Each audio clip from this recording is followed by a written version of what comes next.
బాలకృష్ణతో తీసినటువంటి సీతారామ కళ్యాణం కావచ్చు, నారీ నారీ నడుమ మురారి కావచ్చు, ఆ 2 సినిమాలు కూడా అద్భుతమైన విజయాలు సాధించాయి.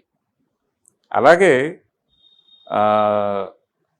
ఒక తరహా పాత్రలకి పరిమితం అవటం అనేది ఈ రోజుల్లో బాలకృష్ణ దగ్గర చూస్తున్నాం. కానీ మనం ఆయన తొలి రోజుల్లో ఏ తరహా పాత్ర అయినా, అంటే డైరెక్టర్ తీసుకొచ్చినటువంటి కథలో తాను ఇమిడే ప్రయత్నం చేసేవాడు ఆయన. ఇది రామారావు గారి దగ్గర నుంచి వచ్చినటువంటి లక్షణం. సినిమా షార్ట్ విషయంలో కానివ్వండి, సినిమా మేకింగ్కి సంబంధించి దర్శకుడిదే ఫైనల్ అథారిటీ అని బలంగా నమ్మినటువంటి నటుడు ఆయన, హీరో.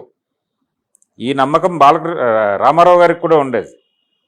ఆయన కూడా బయట సినిమాల్లో ఆయన వేలు పెట్టేవాడు కాదు, దర్శకత్వంలో కలగజేసుకోవడం కానీ ఇలాంటివి ఏవీ చేసేవాడు కాదు ఆయన.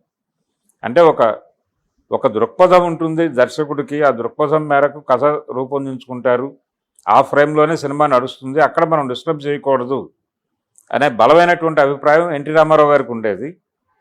కాబట్టి ఆయన కథ వినటం కూడా సీన్ టు సీన్ వినటం కాదు, ఆయన లైన్ ఏంటి, తన క్యారెక్టర్ ఏంటి అనేవి మాత్రమే వినేవారు. ఆయన విని జడ్జిమెంట్తో ముందుకెళ్ళిపోయేవాడు. దాదాపు బాలకృష్ణ గారు కూడా అంతే, అదే తరహా. ఒక సినిమా కమిట్ అయిన తర్వాత డైరెక్టర్ ఏం చెప్తే అది చేసి వచ్చేయటమే, అంతే తప్ప ఇది ఇలాగ అవుతుందా కాదా, లేకపోతే మరొకలాగా చేయొచ్చా అనేది డైరెక్టర్ని డైరెక్ట్ చేసే ప్రయత్నం చేయటం అనేది ఆయన జీవితంలో లేదు. అందుకని డైరెక్టర్స్ హీరో ఆయన. అలాగే ప్రొడ్యూసర్స్ హీరో.